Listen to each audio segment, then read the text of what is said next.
Spirit Switchboard, airing live on the United Public Radio Network, 105.3, New Orleans.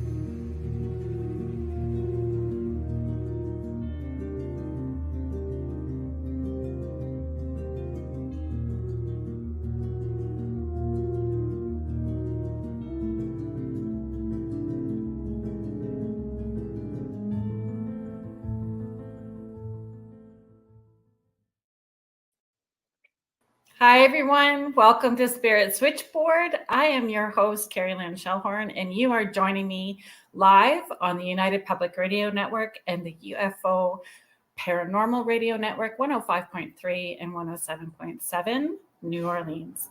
And today on my show, I'm really excited to have this conversation because I think that we've been playing email tag for quite a while. So I'm welcoming Jaclyn Goldman. So Jac AKA Creepin J is the owner of Guelph Urbex Walking Tours. She has lived in Guelph, Ontario for over 20 years and has started Guelph Urbex in the fall of 2021, offering guided historical tours of the Guelph Correctional Centre Grounds.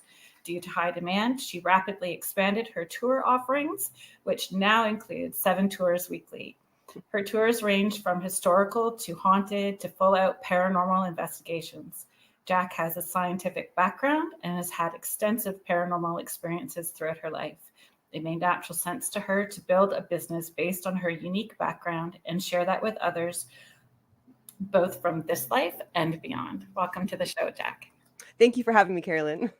So honestly, you were my golden gem during lockdowns. And I'm sure lots of people tell you that.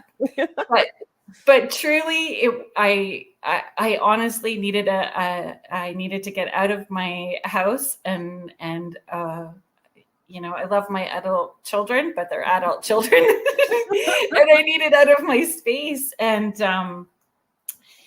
if you are local to the Guelph area, everyone is fascinated. Everyone is fascinated with the Guelph facilities. So, can you tell me?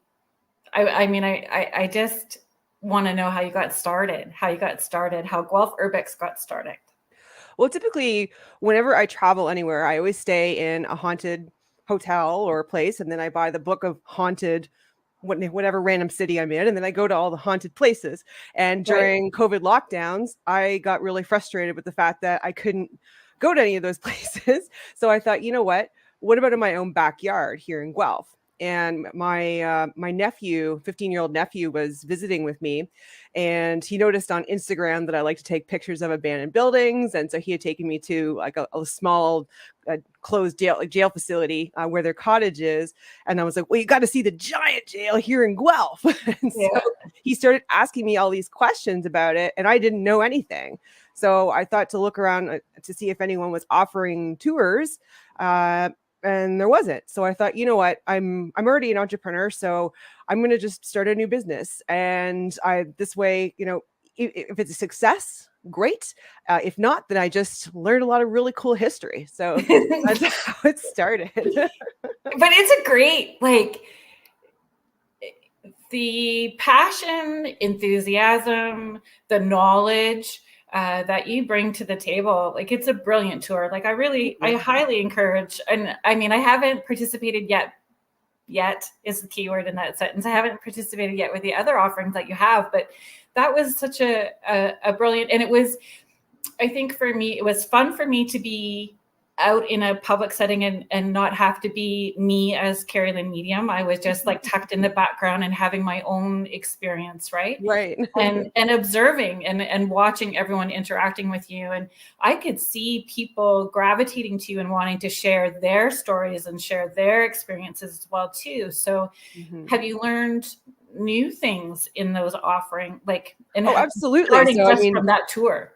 Yeah, absolutely. So, especially when it comes to, so now I've adapted my tour a little bit since you would have taken that initially, because I've interviewed at this point over 30 former inmates, because so I've actually have so participants read quotes from the inmates that I've interviewed, just kind of all along. Brilliant tour. The way you engage people is just brilliant. Well, thank you very much. Well, because I like to get people, I don't want it to just be me doing all the talking, right? I find Yeah. if you actually, it's why I having participants read quotes from other inmates that it gets them involved and they actually listen more and pay attention too, because they're like, oh, when is she going to call on me? Right. So, Yeah, they're carrying the weight of responsibility for the group. right. And originally I did that because I was nervous that I'd forget everything. Right.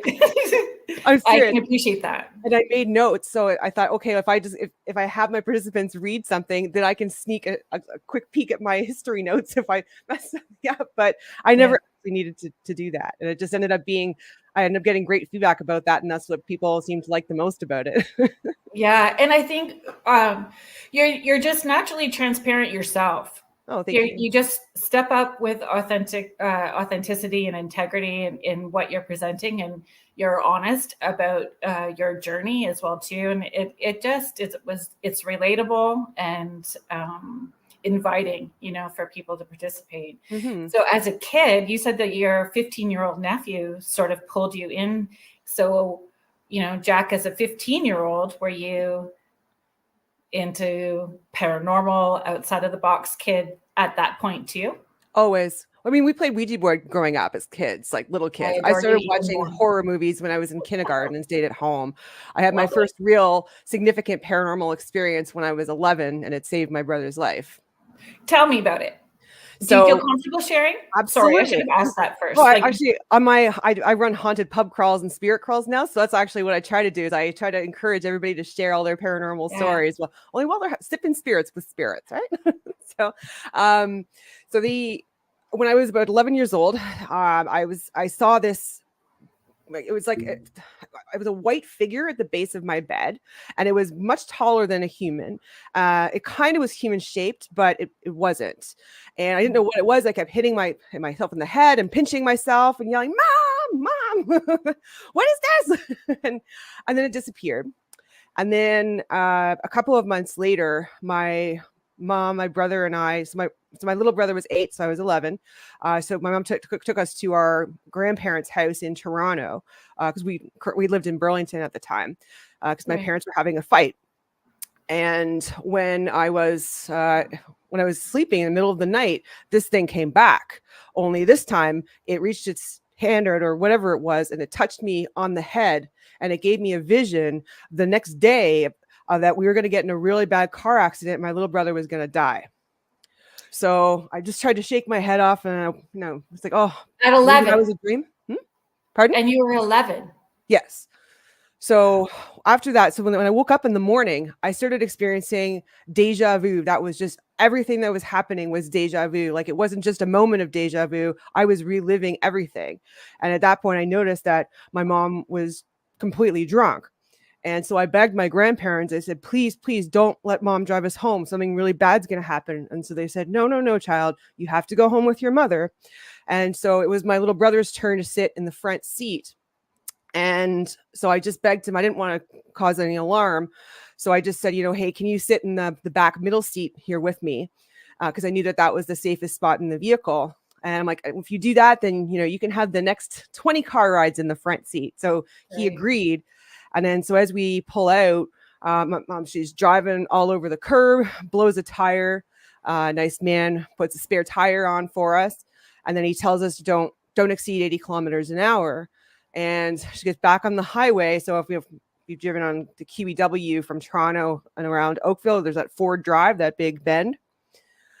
And so as we're driving, I'm sitting behind my mom in the back seat, and I'm watching the speedometer 80, 90, 100, 110, 130, 140. And then we hit that Ford Drive and smashed right into the guardrail. My mom was not wearing a seatbelt. She went flying on the other side of the vehicle and went through the windshield. And then I looked in the rearview mirror, and I noticed that cars coming from around the bend couldn't see that we were stopped. So I grabbed my brother when the car was still moving and jumped on the other side of the highway on the other side of the guardrail and got smashed again. And so she was just hanging out on the passenger side of the vehicle outside the windshield. And if my little brother was sitting there, he would have been dead because he was like so small. And miraculously, when we got to the hospital, I assumed that my mother was dead until a police officer came up to me and said that they had to arrest her. And I was like, what? Mom's alive? no idea. And so I never saw this thing ever again. So it's kind of funny because like the funny part about it is that so my brother now, so he's got 2 PhDs in mathematics and he works in he's called it machine learnist.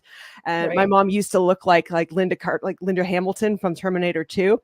Right. So we just kind of joked that, you know, that was some kind of entity saving him because he's like the John Connor of the future. Right? That's super funny. But that's a lot to unpack. Mm-hmm. It's a lot to unpack. I mean, there's an understanding and compassion in being the oldest in a family where there is that addiction dysfunction as well too, right? And how we take over as a parental role, but that you were so open and aware that whoever or whatever that was able to connect in with you, and unpacking that you were mature enough to trust that that's what it was, because, you know, in that family structure, you may not have had that validation or encouragement or appreciation. I just thought it was some kind of guardian angel.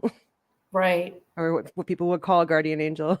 Right. Because I find so often people love to talk about spirits and they say like, oh, black evil spirits, but there's a lot of good stuff out there too, right? It's not all bad. Right? Exactly. It doesn't have to be bad. And sometimes those energies that we feel that are intense are their experience that makes it intense, or, you know, that they've been trying in so many subtle ways to get our attention. So the only way is to like get intense to make sure that we're paying attention. Right. And so you have to be pretty open-minded to what the whole experience is about before making a judgment. But at 11, that you were able to do that. So did that intuitive sense continue to develop, or did it kind of shut down and reemerge at another point in time?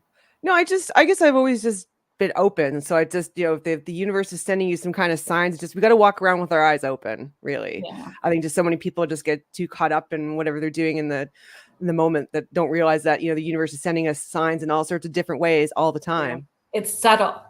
Yeah. Sometimes it's very clear, you know? Yeah.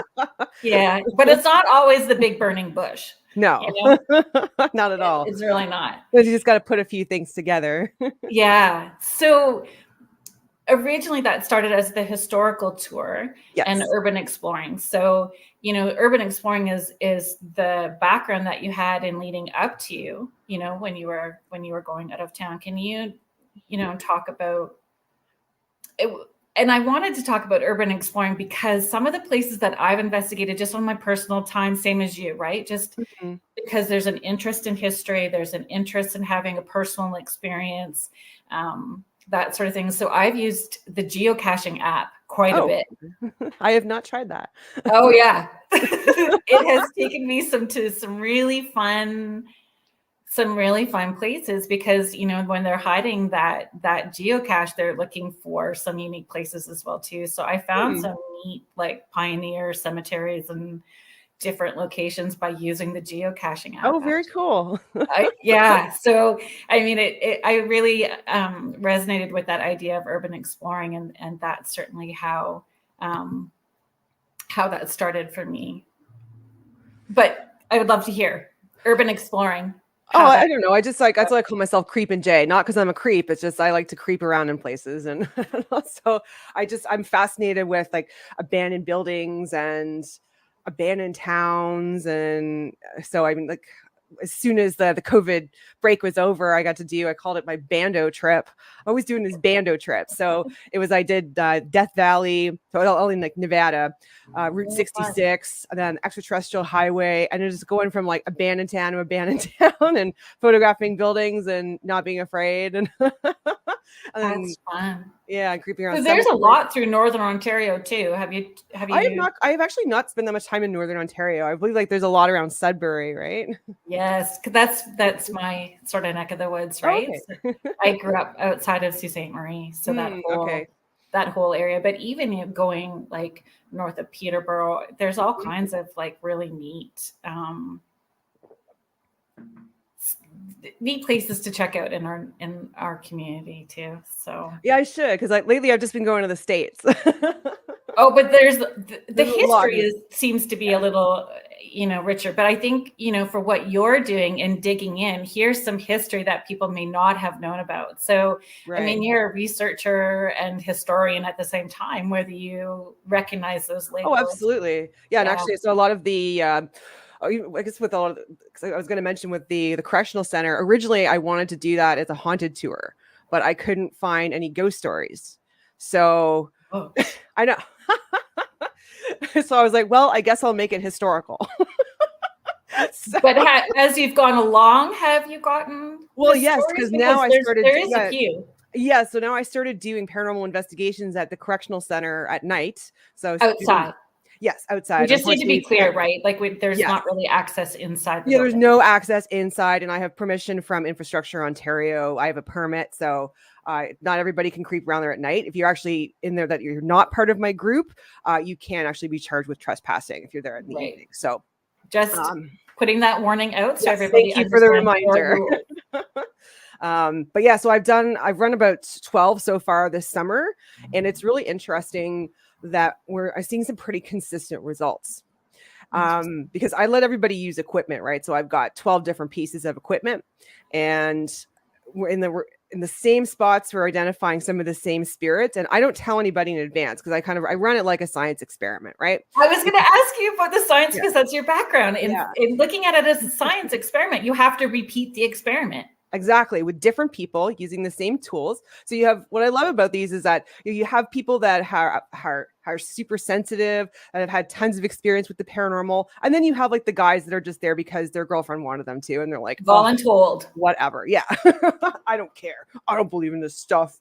I don't believe in no ghosts. Yeah. And I just kind of let them go, and I'll debrief them afterwards, but there's some pretty consistent findings, and it's very interesting. Do you There's find definitely a lot of activity there? Yes, because I know that I've dragged my kids when they were younger. Let's go.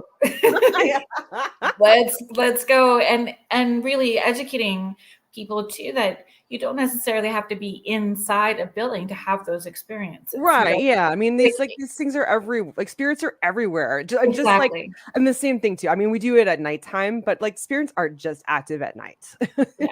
Yeah. My craziest experience in Guelph downtown was at the Woolly Pub. Oh, really? Okay, that's a new one. All right. That hasn't come across my radar yet. What was that? It was actually inside the building, not even outside of the building. Mm-hmm. And what happens? It was like a Harry Potter painting, when the characters in the painting start talking to you. Okay. The painting behind the bar, like and up above, started moving. And then one came out from it like it was a mirror. So I'm assuming there's some kind of portal thing going on in there. And it looked at me and talked to me. And then it moved around to the back of the building. And when I looked out and across the street, there was something. Wow. I don't know what it was. Can't identify what it was dancing. Okay. It was maybe 3 or 4 feet tall, and it looked like it was dancing on the roof of the building across the street. And just so we are all clear, I was not drinking. Okay. No alcohol was involved in that spirits encounter. But I mean, that was a while ago. Right. Like, at least 20 years ago. But it stuck with me because it was just, it was a wild experience for me downtown. Wow. Yeah. See, the most haunted place in downtown Guelph in my books is St. George's Church. So kind of close. Oh yeah. By a long shot. I know everybody always talks about the Albion, but I personally didn't have an experience inside the Albion either. Yeah, either. But it could just be us too, right? Like everybody's going to bring their own energy into a space. Absolutely. So one of the questions I wanted to talk to you about, like when you said that in looking at it as a science experiment and having different people, different equipment, same equipment, different equipment. in that It's the location? same equipment, but I've got 12 different pieces. So I encourage people, because some people really have a knack with one particular device and then not with others. So I like to get everybody to try everything. So are you finding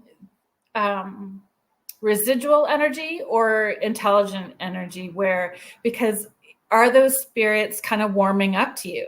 Yes. Here comes the pretty blonde and she's bringing more friends. With the exception of one. Are you allowed to swear on this thing? Nope. Okay. So I've used a spirit Salty box for a words. really long time. It's okay. I've used a spirit box so many times. I've never heard swear words come out of it before. But there's actually I call them the FU ghost, where every time in the same spot, it's like F you, F off. Right. Not wanting you to invade the space. Yeah, with the exception of like last weekend, I think it liked these two ladies that I was with, because I'm like, okay, we're leaving now, so you have to stay. I always instruct, just in case, because I don't want anybody taking home any energy, right? I just have to make it clear. And then so that very clear in the spirit box, it says in a man's voice, "They're leaving." It's like, what? So what was the difference with those two ladies? I guess attitude, energy. Yeah, I think so the one woman, she had a lot of experience with the occult, and her mother was into that too, so I think that maybe there was something special about her. Interesting. Mm-hmm. And you don't really know. I mean, you don't know if the history of the land included anybody doing something ritualistic. You don't know what happened in between it actually being open as a jail, open as a prison, and shutting down, and before it became offices that it is now. And or even before all of that, because on the other side of the river where the Turfgrass Institute is, they found indigenous artifacts dating back to 8,000 BC. Shush, eh? Yeah. Wow. Yeah. Yeah. But it feels weird. Like Guelph is just weird. Like there's lots of history that's buried. Yes, literally. Really. Well, that's why I also run a tour on the hidden burial grounds in downtown Guelph, because there are actually 7 of them. There's 7. Yes. So that's, what one piqued my interest as soon as you put it up. And I just wish that my schedule was more in line with your offerings, because it was the ward murder tour. Yes. Well, that one, so I have a local historian, Bonnie Dirtnall. She's running that tour for me now, because I actually originally all the history from the Prohibition side of things I got from her books, because she wrote 2 books on the ward and all the Prohibition history and murders and that sort of, and prostitution. And so I thought, it's best if she runs those tours for me now, because there's a lot of really cool history in the ward. And she's actually right now, it's going to come out in October. She's writing a book, Haunted Guelph, because we need one. We need one of those books. Truly. So it's really exciting. And how fabulous that it's grown that way for you, that, you're incorporating these different arms and different people, and that it's morphed the way that it has, right? But yeah, the original Murder Street concept came out was because, it was a joke between me and my neighbors, because we just it was about a year after I purchased my home. I was just leaving to go to the grocery store, and there's a cop in my driveway, and there's all these cops in the street, and they're telling me to go to the other side of the street. And so I'm like, what's going on? There's like 13 cop cars, ambulances, the SWAT team. And it's like, what is this? And I guess a lady a few doors down from me trying to stab her, or did stab her significant other, and was running barefoot through our backyards. And then as I didn't actually meet the neighbors yet, so this was a great introduction to all of my neighbors. I'm like, oh yeah, well, someone got stabbed and died over there, and someone got stabbed and died over here, and then a few months later, someone else got stabbed and died in the road. And it's like, so we're just joking with my neighbor, it's like, we live in Murder Street. But I love the ward section. It's beautiful. It's so beautiful. And, for people like us that are interested in dark history and are energetically sensitive, it's appealing. There's nothing, repulsive about it. It's more like, okay, there's a weird little comfort zone that we're going to snuggle right into these stories and share with people, right? Well, not everybody likes the fact that I run Murder Street tours. There's someone who goes around tearing down all my posters for sure.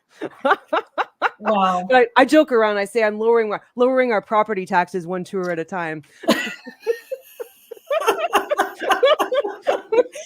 I mean, it's storytelling though. Yes. And it's not sharing a story that they can't find out on their own. Mm-hmm. Right. You know, like this is just part of the history. It is what it is. Yeah. It is. It's not made up. Nope. Not a fable. So yeah, I think that happens. Yeah, regardless of what we do, there's going to be somebody that disagrees with it, right? Oh yeah, and you're doing something good if people are disagreeing with you as well, right? Exactly.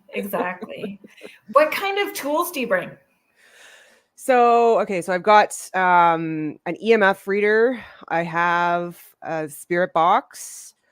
I have divination rods. I've got a grid pen. I've got a regular thermometer. I've got a thermal camera, pendulum board. I don't usually bring the Ouija board around because it's just a little too big to carry there's around. some education that has to happen with that for people too, because they seem to be all good with all of the paranormal equipment, but if they see a spirit board, they freak out.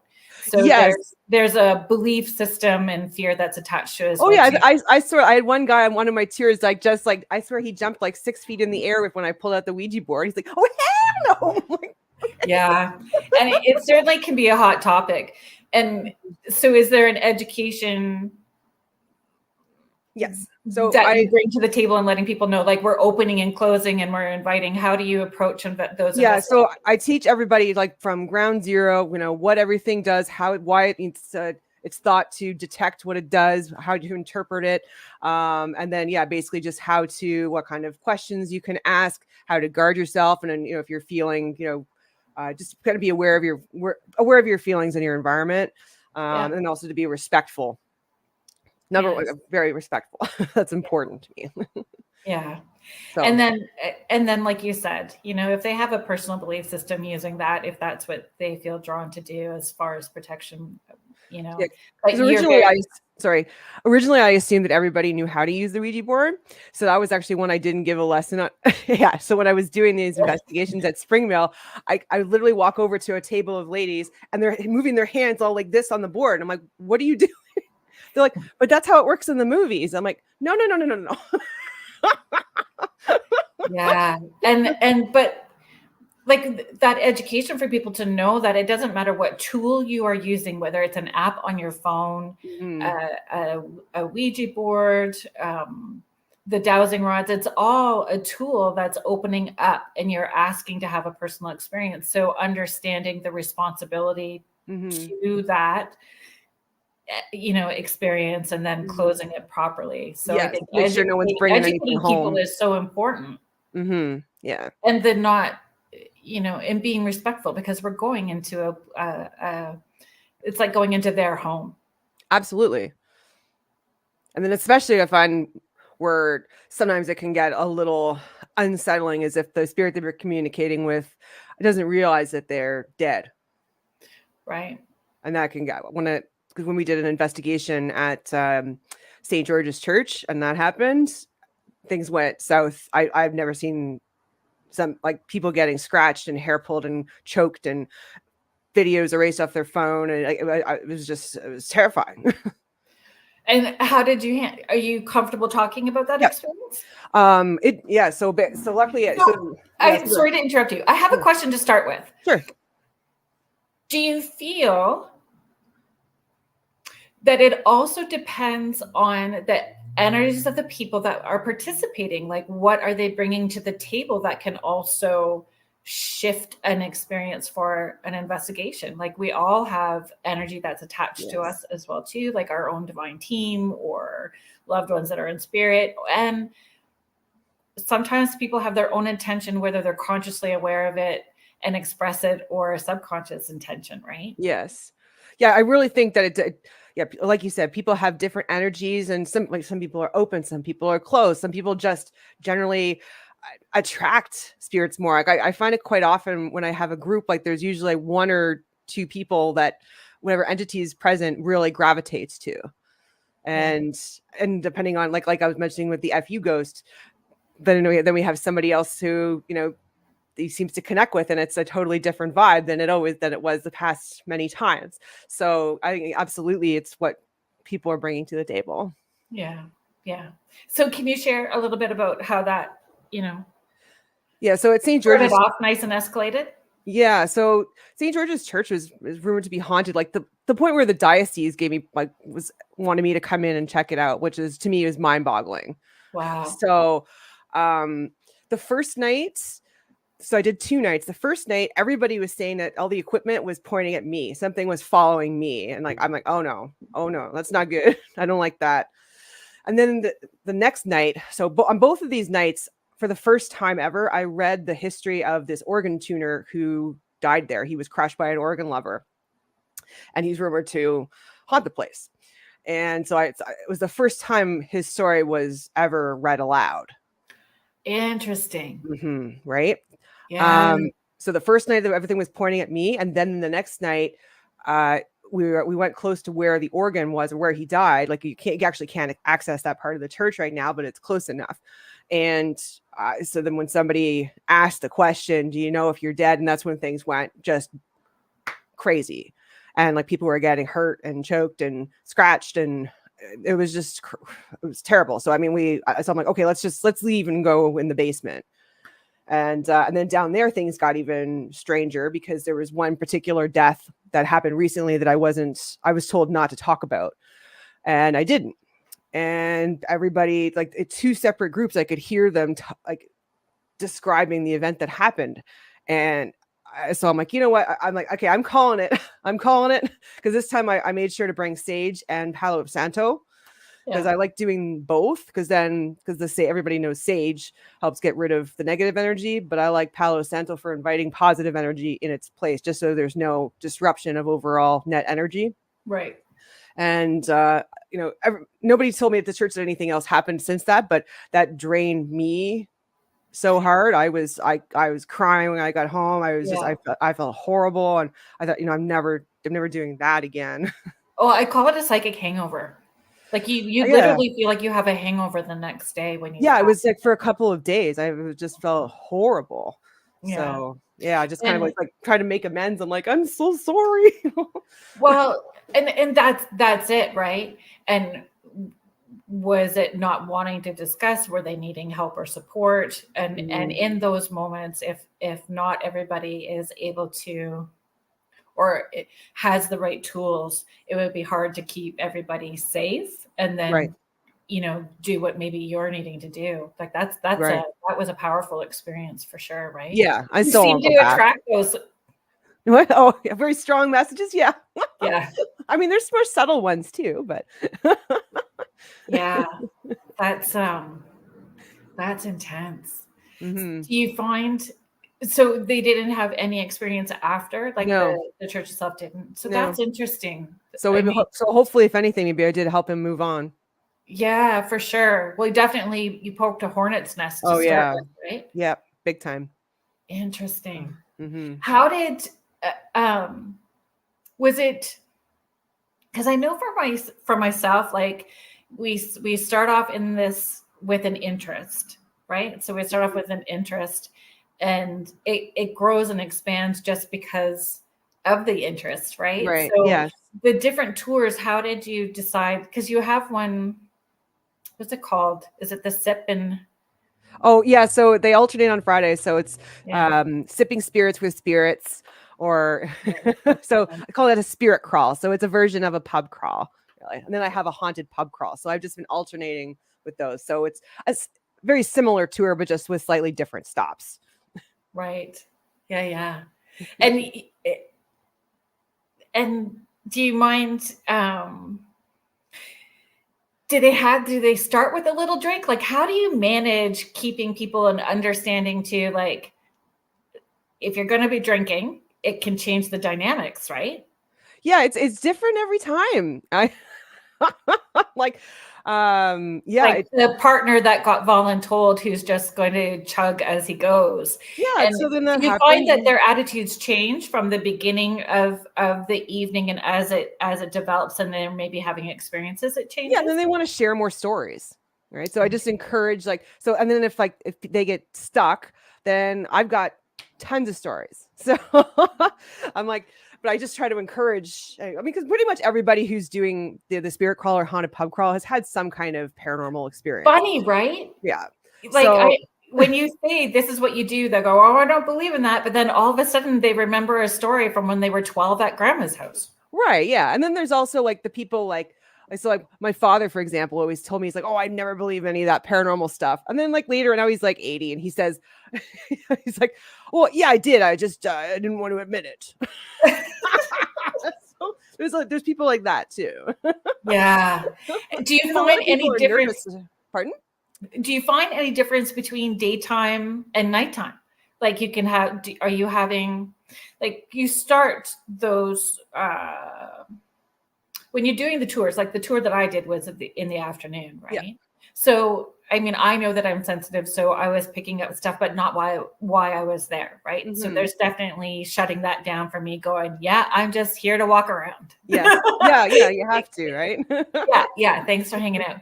But do you find that the energy shifts between daytime and in the evening, or do you have spirits still showing up and trying to connect, whether it's light out or dark? I think that people, again, if they're watching TV, they have a perceived idea of what it's actually like, or what they think it's like, and then the difference in what it actually is.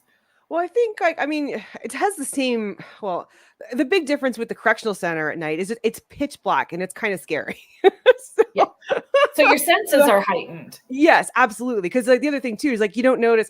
I always warn people on my anything ghosty that I do. It's like that it's not the ghosts we have to worry about. It's the people. It's the humans. So you never know, like somebody's lurking in the bushes, right? So I guess that's what puts me on edge. I agree. 100% I agree. So that changes it a bit too. But yeah, like last summer I did the paranormal investigations over the hidden burial grounds in downtown Guelph. And I mean, I didn't notice any difference in day or night. It's just there are some really kind of heavy spots that have some really heavy energy and others don't. And that doesn't change kind of depending on the time of day. But yeah, with the correctional center, it's just, it's, especially if you're only with a couple of people, it's just like, what's around the corner? Yeah. And there's no electricity either. So you're not going to get any interference with EMF. So if you I was going to ask if there could be potential contamination, but I mean, it's, even though you're going with that scientific background with an open mind, I mean, in the end, we all want to have a personal experience, and it still is a personal experience, even if we're trying to have a quasi professional investigation. Right. Yeah, exactly. It's just even some people are just like, wow, I get to actually see what this equipment does and how to use it or use it myself. I've seen it on TV shows, but wow, cool. And it's inspiring people to have a sense of wonder. Yeah, exactly. Right.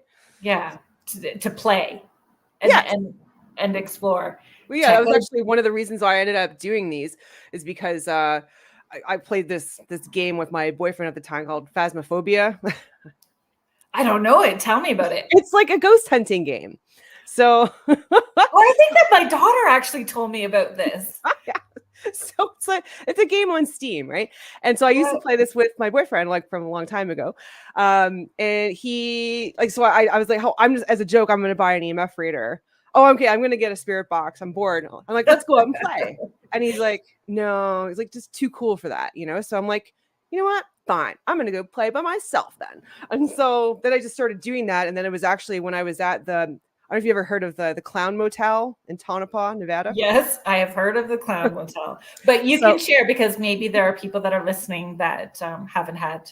It's supposed to be the most haunted motel in definitely America, but also possibly North America. So it's a creepy clown motel. It's actually not as creepy. If you hate clowns, you'll really get creeped out. And it's right next to the creepiest cemetery of all time. Like you try to take a photo of the cemetery that's right next to it, and it looks like you apply a filter. It's just, it's so spooky. Yeah, And I'm all about the cemeteries. Yeah. I'm really drawn to checking cemeteries out. So I ended up, so when I was out there by myself, of course, getting into trouble.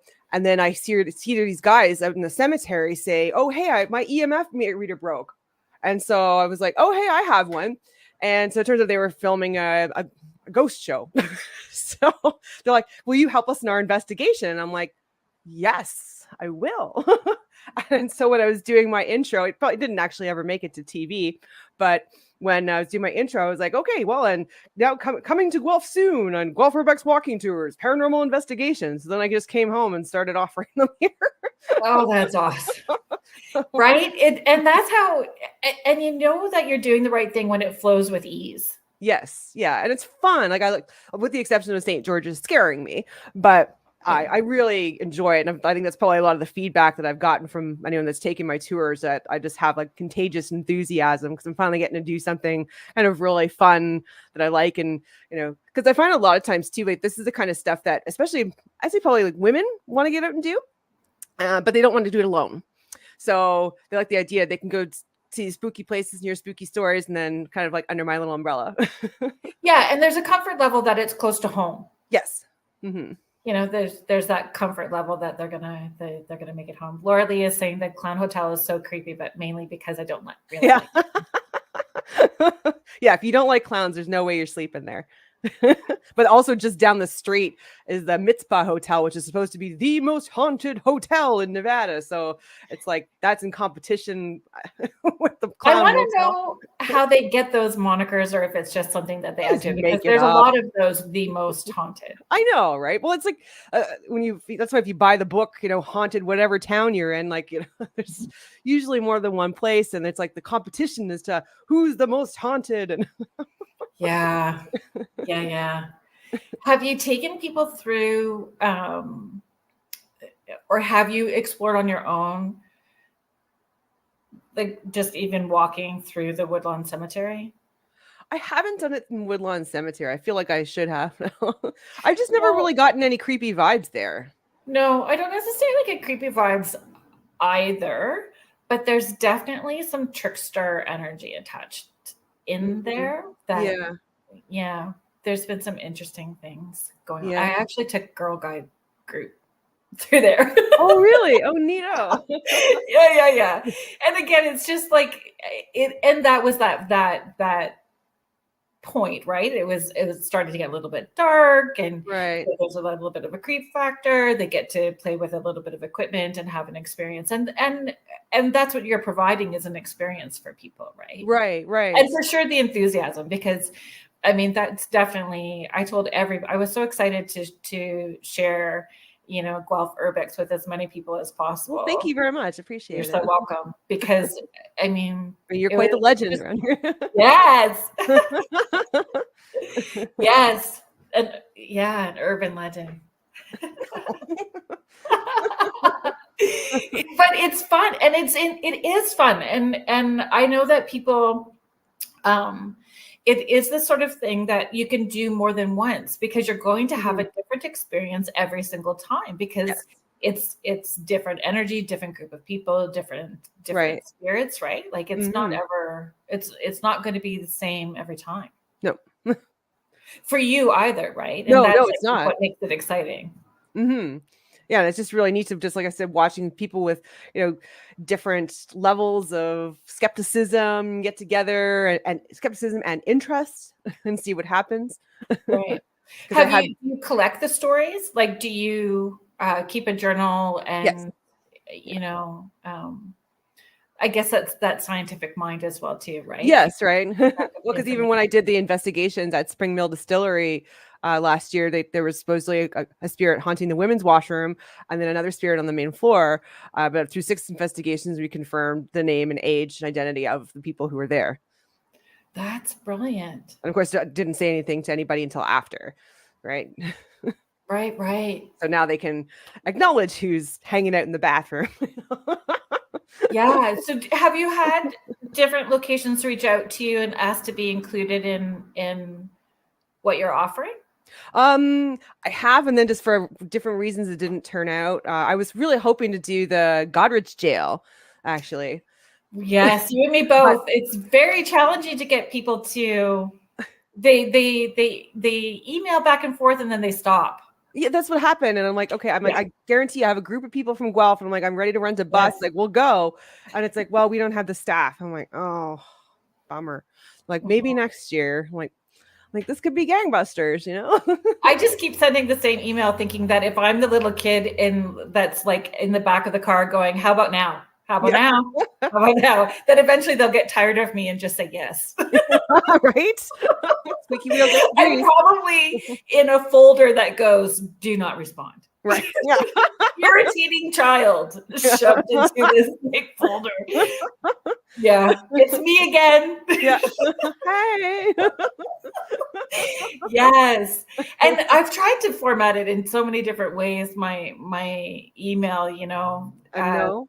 Because they do. We respond, like there is an engagement and then it stops right at the, like, I'm about to get my yes or no to my date. Right. And then I get ghosted. Oh, no. Literally ghosted. Oh, yeah. Too bad. So would there be other places like that you like on a bucket list for you locally or not? I mean, so I've had it's a lot of work to organize a tour outside of town. Yes, it would be. But I'm also thinking, like, you know, because the connections with Guelph and Godrich, that it was a possibility if Godrich would be on board that I'd expand that way and become G2G Urbex Walking Tours. Right. Is what I was thinking. So, if anybody in that area, right, reach out. And with Stratford in the middle, so I think that would be so I was looking at that as a potential expansion. Yeah. And I think too, it's sometimes when we have a creative thought process as well too, kind of keeping things tucked in our back pocket until we have enough of the things in place before we share too, right? Like, right. And yeah, there's a lot of places in town that are haunted, but to make like I've had some people working at the boathouse inquire if I could do an investigation there, but I think that would just probably be more of a private investigation rather than have it as an event. So, I mean, I like the correctional center, but it's like in the dark, it's sometimes like herding cats. Like, hey, where'd you go? Marco. Yeah, right. So I have a whistle now. Do you really? I have to. I put glow sticks on people so I can see them. And it's that dark, right? Yes. But I mean, that probably adds to and makes them laugh, right? Because I find, you know, if you can add a little bit of humor into what you're doing, it helps them relax a little bit, and then they're having more of an experience. Except when I get scared. And oh no, that happened a couple of weeks ago. I was just with two ladies, right? And whereas we're approaching the superintendent's house, I was like, "Oh, my app's getting something. This is the same spirit. He's back." And so as this is happening, there's something in the trees above me, and so I just go, "Ah!" I ran away. And they're standing there like, "Jaclyn, what? Were you just gonna leave us?" I'm like, no. Did you not have your own, you know, glow stick tied to you? Follow the glow stick. Yeah, they just need. And I usually I'll have with bigger groups. I have a little skull head that lights up, so that way people know which one's me, because it's really that pitch black. Yeah. So if somebody's turned around and has a glow stick on, like, I don't know if they're in my group or not. I have to see the glow stick. So Michelle Plummer's just saying these girls are on a roll with the puns. Gotta have fun and a good pun, right? Mm-hmm. And that's interesting. That's really good that you have yours is something that's different, right? It's to identify you separately from the group. And then my thought was too, like, what if you ended up with some glowing orange orb too, right? Then how are you identifying? Right. Well, actually, lights in the sky. Yeah. Well, actually, we thought we captured a whole bunch of orbs there a couple weeks ago. So, okay, talk to me about orbs, because orbs are a thing. Orbs can be a heated conversation as well too. Right. So I'm impartial. yeah, I'm I'm not sure open-minded. I'm not entirely sold on them. Like, I'm probably more inclined to just think that there are some sort of artifact, whether it was, moisture in the air or bugs or something like that. But I have seen some videos where I thought, well, I'm like, wow, that's Yeah, me that's too. something supernatural. I think that I'm comfortable enough to say that I still am learning. Like, I'm still needing to be educated and have enough experiences before I feel confident. I would never say I'm an expert about anything, Oh yeah, not me either. because I just don't know. But Right. I have that same sense of wonder. But definitely, I guess orbs would be that scientific experiment to play around with at the correctional grounds, like same Mm-hmm. time of night, different Different day, or camera, different yeah, lenses, cameras, yeah, and seeing what happens. and that's what Or I'm trying doing to that do. shout out, right? Hey, if Yeah, you're here, show up like an orb and see what right. happens, right? Yeah. Yeah, so that's what I've been trying to do since that happened. So I tried with my camera, and I'm trying with like my phone camera. I'm trying with just a few other things, and to see if I can verify it. Or yeah, yeah. But And nothing, eh? well, haven't yet. So this was so I've only done 2 since then. So Right, right. don't know. Hard to say. So if anybody's interested, if there's some research that needs to be done. Yes. So our main mission with the correctional center is to try to find the burials, because I'm convinced that people were buried on site there. And with the dowsing rods, it's not kind of pointed a direction? Oh no, we've identified many Oh, very cool. locations. Yes. So, and all the same spots too, which is interesting, because usually you would have some sort of mass grave in a local cemetery or even on site, and Right. Guelph doesn't have one. And we know for a fact that many inmates did die there. And has any former correctional officers reached out? Yes. I actually had one former correctional officer who was absolutely certain she connected with the spirit of an inmate who committed suicide there. Oh. And it got very emotional for her. Did she reach out as part of outside of a tour, or did she participate in a tour? It was in a tour. Wow. Yeah. You really don't know who's signing up. Oh no. It's like when I do the just the historical tours at the correctional center during the day, I always ask up front, do you have any direct experience with the correctional center? Be it, did you work here, know someone who worked here, were incarcerated here, or knew someone who was incarcerated here? Usually the latter they tell me after the tour, and then I'll interview them. But actually for the paranormal investigations at the correctional center, I've had a lot of former guards come along, and which I find is very interesting. Right. Do they share if they had experiences? Yes. During their time there? Yes. And I that's very I want to use the word brave. Like, it's brave of them to feel that they can share that maybe after the fact, right? I mean, they're in this position where they're having to be respected. So sharing something openly may not have been so easy for them at the time. Oh, absolutely, right? And so it's nice that they can share now, or even like anybody who's sharing any stories on my tour. I mean, I usually try to kind of break the ice. I usually tell something personal story of mine, and then people kind of get a little bit more comfortable. Yeah. So it's and that's the relatability, right? That's the relatability. It's the transparency, the integrity that you're bringing to these as well too, and knowing, laying that foundation that you're willing to engage with them on that level, right? And have empathy. Everybody needs a little more empathy in their lives. No kidding. No kidding.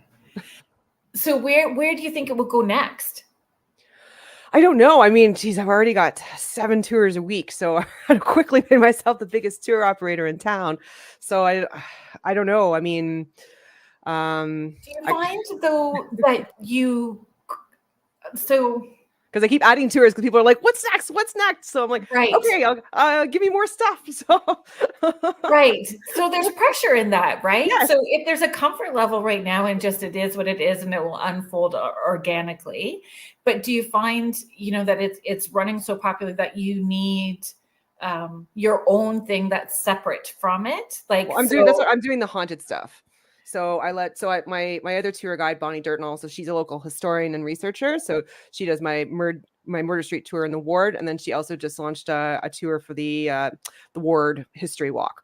So she sticks more to the historical part, with the exception of the correctional center, because I like doing that. I've got personal ties with that one. right. So I want to stick with the spooky stuff for me. Yeah. But I mean, do you find you need to do something to balance the demand? So there's a public demand, and that can be Mhm. tiring after a while, right? Like, I mean, it's good and we appreciate it, but there's Mhm. still and we do that exchange, we gain from it, but we need something that's separate, that's just our own. Like, I do investigations that I don't tell people about because I Okay. need it just for me. Right. Well, I Do you mean, I find have the another same? business that's completely unrelated to this. So it's Right. like the complete polar opposite. So that kind of balances me out. That's so fun. Yeah. Yeah, for sure. So that way it's like by the time, I'm done one and then I'm on to the next one. So it's, yeah. Different hats, right? Exactly. But it's like Yeah. I get bored easily. So I need that in my life.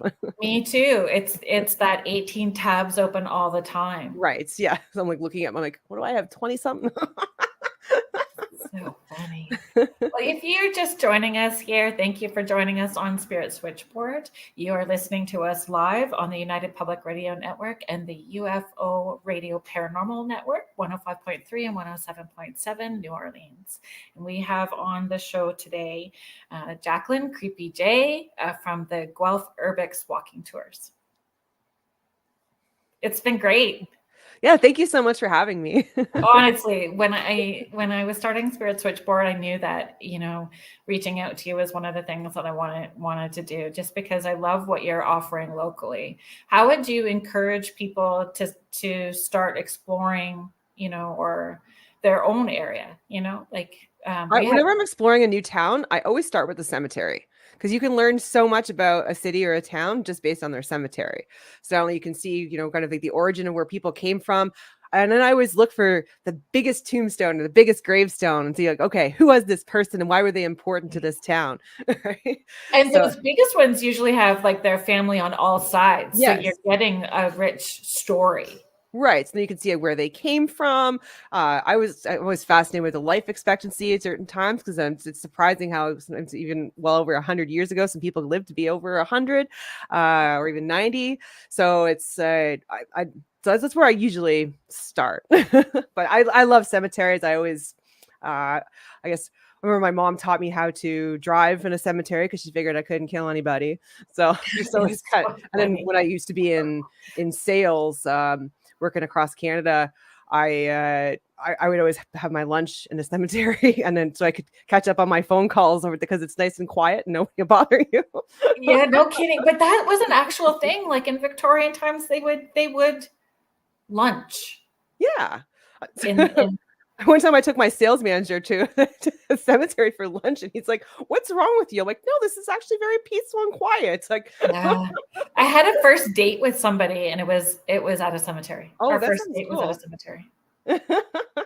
Mhm. Great date Yeah, idea. it didn't really pan out, but it was still a fun first date. Yeah. But yeah, in terms of like exploration though, I always just make sure, like, number one thing when you're doing urban exploration is not to trespass. Yeah, So I always call it that I do urban exploration with permission. So if there's some, exactly. And yeah, can't so there's, stress that enough, right? yeah, exactly. Because everybody thinks like, oh, urbexing, you're trespassing, that, and a lot of people do. But that's obviously illegal, and you can go to jail for that. So with some places, like there's historically like haunted farmhouse just south of Elora, and I'm like, you know what? I'm just gonna reach out to the owner. So I looked up the land deed. So that's something you can do too if you don't want to just go knock on their door. Because sometimes I don't like to knock on people's doors, because people don't really do that in the country. So you might get shot. Well, Yeah, there's that. And again, there's a respect level, because some people, whatever their history is, they may not feel comfortable saying no in person to somebody, True. Yeah. they Also sometimes too, like if I'm creeping around in my car, like my mom used to call it a bad man car, because I drive a black Dodge Challenger, so with tinted windows, so somebody might think like, oh, it's a bad man coming or something, right? I don't know. right. So yeah, I just would like it's Creepin J, right? It's like, really, I'm not that scary. But yeah, I have in special instances, like looked up the deed on the house to find the owners, and I could look up their phone number, because like usually if it's like an older farm property, they might have a landline still, and then call them and explain, and I'd see if they give me permission to photograph their building. Right. Michelle is just saying your calling as a comedian, Jay. You're hilarious. I don't know about that, but thank you. I'm sure it's not the first time that you've been told that. Not a comedian, though. Really, eh? No. That's fun, though. Do you have a most memorable or most like the weirdest experience that you would like to share about the tours that you've done? I'd say the experience at St. George's Church was definitely the most significant that I told you about. Yeah, just because it was just we really made I think JT upset, so that was not good. I didn't like that. So, but for the most part, for doing these investigations, it's mostly people find it fun and intriguing, right? So I haven't had anything like too seriously scary, with the exception of St. George's Church.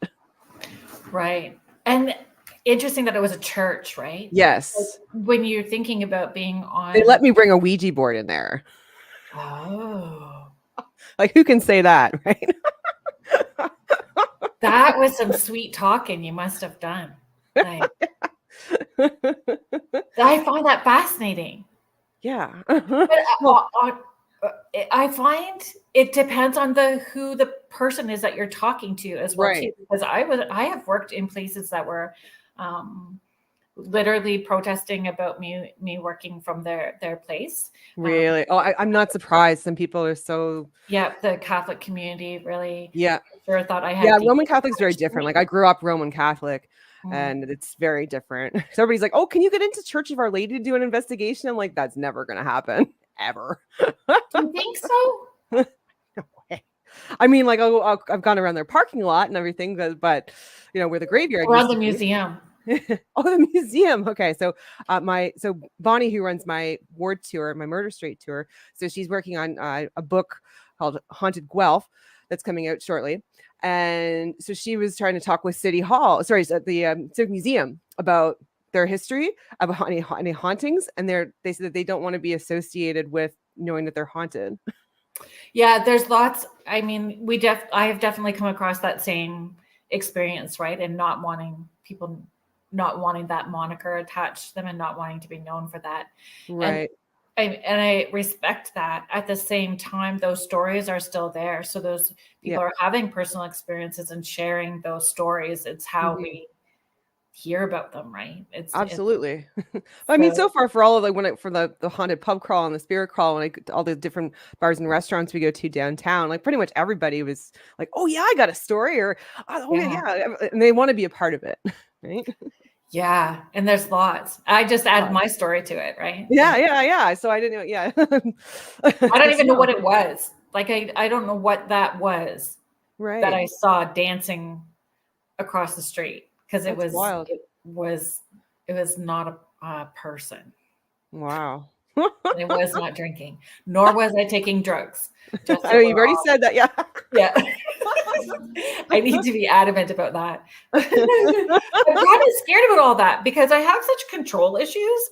Like, it's a big deal when you say that you're talking to spirits for a living, right? Like, this is that you have this ability. So that must be kind of draining on you too, unless you don't protect yourself. Yeah, and super mindful of the choices that I make, especially out in public. Right. Yeah, I can imagine. Right. So I don't know. The weird stuff, I'm like, the weirder the better. Yeah. The weirder the better. Like, yeah. you want things to move, or you want those big experiences. Like we want to have those big personal experiences for sure. Organically though, not to be looking for it, because whenever I go into a place where I know is haunted, I purposely, like, for example, like Greyfriars Kirkyard in Edinburgh, Scotland. I knew how haunted that was, but so I'm like, you know what? I'm not going to read about this until after, because I don't want to draw the attention of any angry spirits that are hanging around here in this graveyard. So yeah, read about it after. Yeah, but sometimes that's really good, right? So you're going in Protecting myself. Well, it's protection, and to have an honest first experience. Absolutely. Yeah, because then you're not biased and attracting energy, because then you're not looking for anything. Because I find if you're told something's there, then you're gonna have to be biased in some way, right? And then you might be attracting energy from something else. Exactly.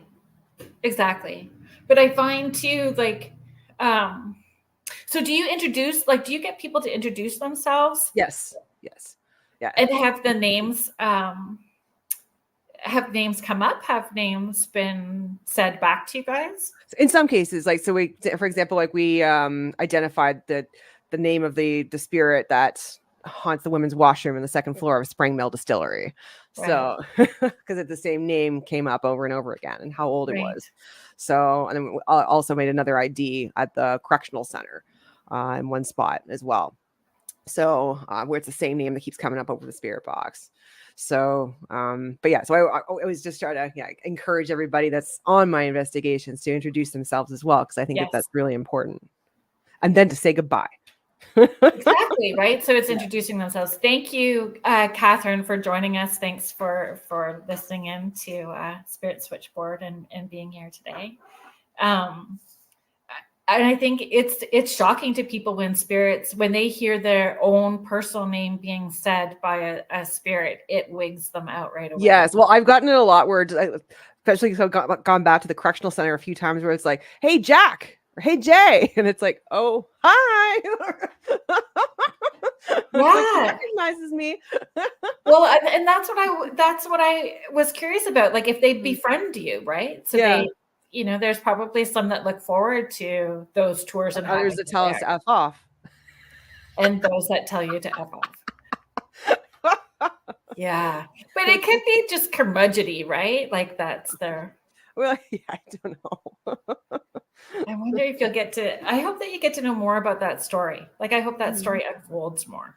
Yeah, well, I'll be doing lots more investigations until the end of October there, so. Yeah, and that's what happens, right? We're starting to head into that spooky season. Right, yeah, where the veil is the thinnest. That term kind of bothers me, and I don't know why. Sorry. No, it's all good. I don't know what it is about it though, because I'm like, it's always there. So is it and I know that there's a reason behind it. There's supposed to be a reason behind it, but I mean, if you're always in that same spot with people, we're kind of opening that veil up anyway, Right. Like, yeah. I don't know. I was just saying that because it's a saying. Yeah, if it's just that collective. What are some of the ways that people can connect with you and find you? So probably just through our website. That's www.guelphurbex.com. So that's GUELPHURBEX.com.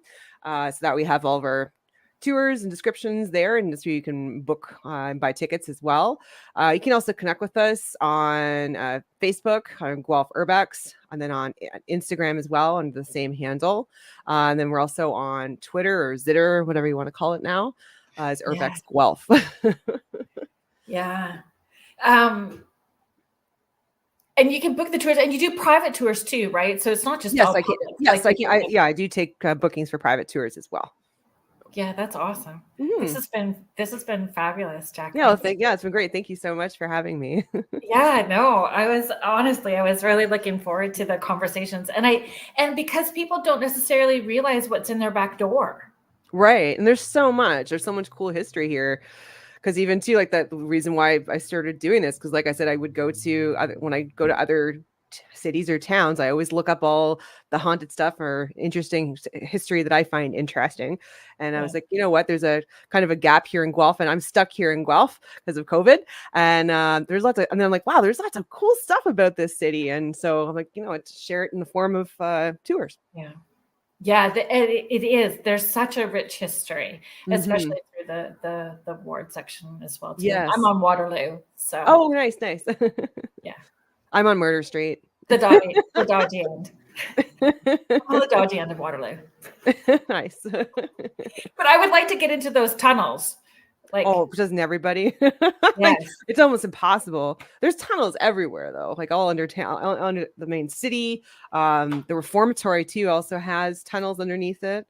The university does. The manor. Yeah. So everywhere, but I think the only people that can actually get into any of the tunnels, if they're functional right now, is the people in planning and public works. We need to make friends. Yeah, right. I've been fired from the municipal government before, so not me. Won't be me. Yeah, that's a story for another time. Absolutely. I know that you have to run because you're actually giving a tour tonight. Is it a tour? Yeah, so I do. Yeah, so I got to like have some dinner quick because I got to run to do my spirit crawl tonight at 7:00. So that's super fun. Well, I hope that you guys have an awesome spirited time.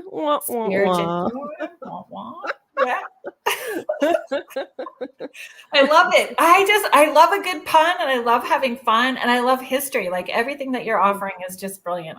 Well, hopefully you can come out on one of my tours sometime, or just we can do a private one too. Yeah, I think it would be a lot. It would be a lot of fun. Do you have the people that are coming to those spirit calls? Do you find that they bring if they have equipment, do they bring their own equipment as well? No, not to the spirit calls, because like basically it's just the idea is that it's exchanging stories, so it's more of a storytelling experience rather than an investigation. So, and I wouldn't bring it's my not necessarily anyway, just in case people get impaired and then wreck it. So, but luckily I do space it out so that people don't get impaired. So, like for example, we'll start off at one space outside, and then we go to a pub, and then I'll take them somewhere else downtown outside, and then go to a pub. So kind of like space it out a little bit. So, but to kind of just dissuade people from, drinking too much too fast. Because it just kind of can ruin an experience, right? Yeah. So I just want to make sure everybody has a good time and share some stories of the supernatural and then meet people too. So yeah, good stuff. All right. Well, you have a great night, and thanks for joining me here tonight. Thank you so much for having me. Yeah, I'd love to have you back again. All right. Take care. Thank you. Take care. So if you guys have been hanging out, we're actually going to bring in Laura Lee. Hi. Laura Lee Potvin is, she was helping me produce the show tonight. She is the host. She is my fellow UPRN colleague and host. Crazy hair. Trying to fix it. Sorry. Mine's all fall flat.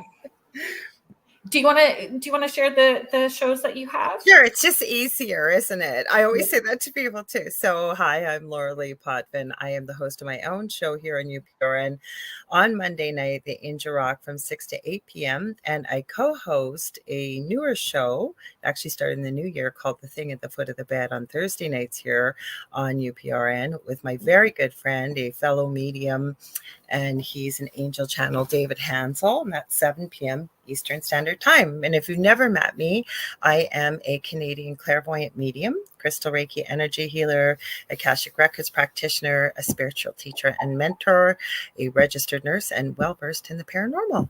Thanks for having me. Yeah, it's just always fun. We seem to be doing this a fair amount lately. I don't know what it is. You and I, yes. Like we produce whatever it is, and we get EVPs, and we get all kinds of crazy stuff. Yeah, for sure. So, I mean, tonight we were talking about urban exploring and investigating locally. So, is that something that you've done? You're up in Thunder Bay, Ontario. The problem is, I had a very unfortunate accident. I always say I was beginning to be there at the beginning, or I shouldn't say that. Sorry, got to get in podcasting mode here. I was listening and doing a million things before. Being a nurse, I always say I've been so blessed to be there hundreds of times at the beginning of life working in the NICU. And towards the end of my active nursing career, I worked out in the community. If you're Canadian, it was the Victorian Order of Nurses.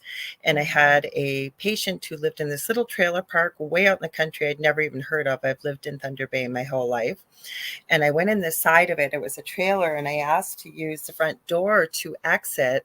It was closer to my car. And as I stepped out, there was a huge hole in the front landing, and I fell through and shattered all my discs. So with that being said, my activity is very, very limited. I actually walk with a cane when I'm out. I don't like to, because I would love to explore and go all over. I was very active before I hurt my back, but I do know a lot about Thunder Bay and the activity here. And we've talked about this before, off and on personally. Well, there's so much here. Now, for those of you who may not know where Thunder Bay is, and we bond to with having both of us our origins in Northern Ontario in Canada, we are right on the shores of Lake Superior, which is one of the 5 greatest Great Lakes in North America. And it's almost smack dab in the middle of Canada.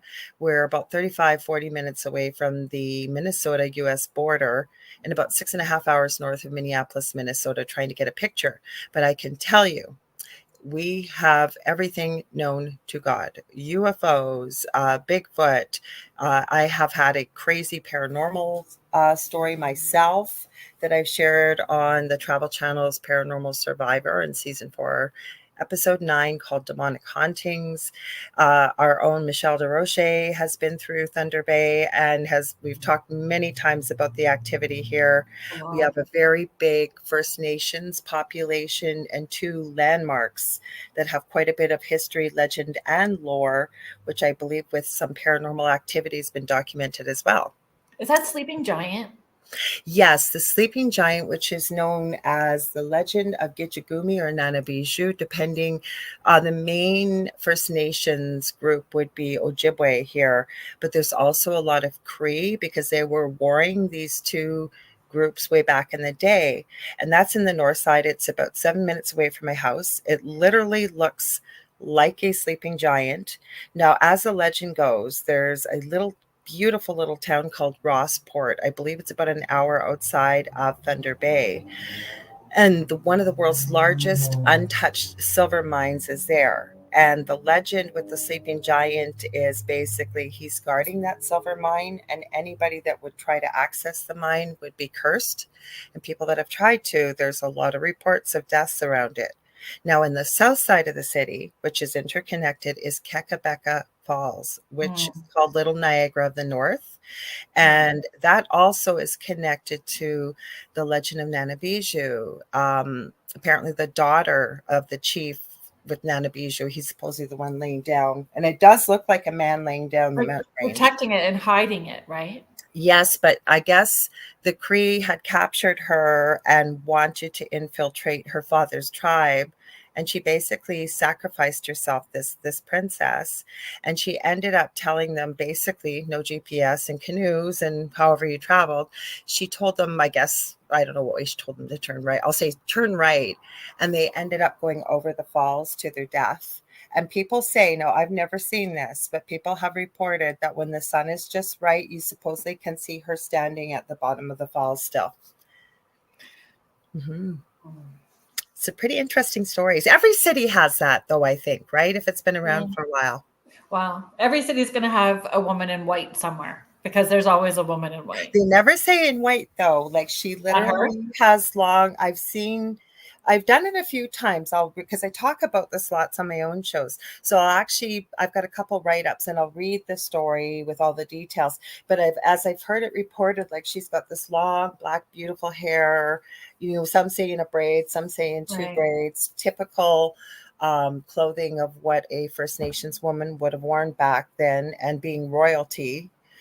So I don't know, but not a woman in white. There are lots of women in white stories, that's for sure. I just want to know, why is always a woman in white?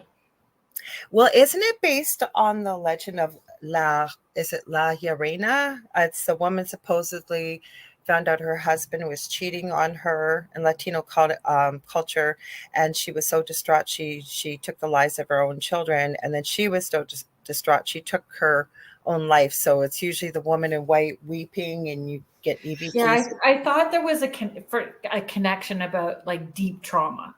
There you go. We could have just said it that simply. Yeah. I thought it was a connection to deep trauma, but I just don't get it. Like, we were talking. I want to come back looking like a swamp hag. Yeah, exactly. I'm gonna haunt as a swamp hag. Everybody needs to get prepared. I've warned my children. Spirit can appear any way you wish, right? Like, I know for myself, being a medium, and I'm sure you'll second this, that I usually end up describing what I will see. They may show me, say they died at a really advanced stage, you know, what they look like as they pass. But then throughout the rest of the conversation, say I'm doing a reading, they usually appear to me when they felt the best in their life. Like felt like they looked the most beautiful or handsome and healthy and whole. You find that too? Yeah, it's the same with me too. And I find children or babies will show me where they would be at now, what they would look like at the age they would be now if they had. That's true. You know who has a spirit guide? Have you ever heard of Jamie Butler? She used to work quite a bit with Elisa Medhus with channeling Eric. Are you familiar with that story? No. I feel like I sound like I don't play nice in the sandbox because I don't know who a lot of people are, but I really do play nice in the sandbox. I'm just really in my lane. Who was I telling about you today? Some lady. She's lovely. It was a former guest I had that was Canadian on, even though we broadcast from New Orleans, we have hosts from all over the network. And I guess a former guest had told her to contact me to ask me if this particular not ours, a different network, was legitimate. And I said, I have no idea. I'm sorry. And we got talking, and I said I was going to be producing your show and just how lovely you are. But now that I think of it, it was a friend. I think it was one of my friends. And I was saying, from the minute you said hello, I went, oh, I just love this lady. I love her energy. Thanks. Hi, Michelle. She says, hey, Laura Lee, hanging out. Thank you. That's so nice of you. I'm so glad to hang out with all of you. Right. You know what, the lady in white, I wanted to ask you this and see what your thoughts are. So David and I told you this before we went live. So David, my co-host on Thursday nights, he's in the US, actually North Carolina. And he was on a podcast of one that I've been on many times. It's called Talking with the Source. And he was on last Sunday, and those boys are all paranormal investigators. So while they were live, David got this massive shadow behind him.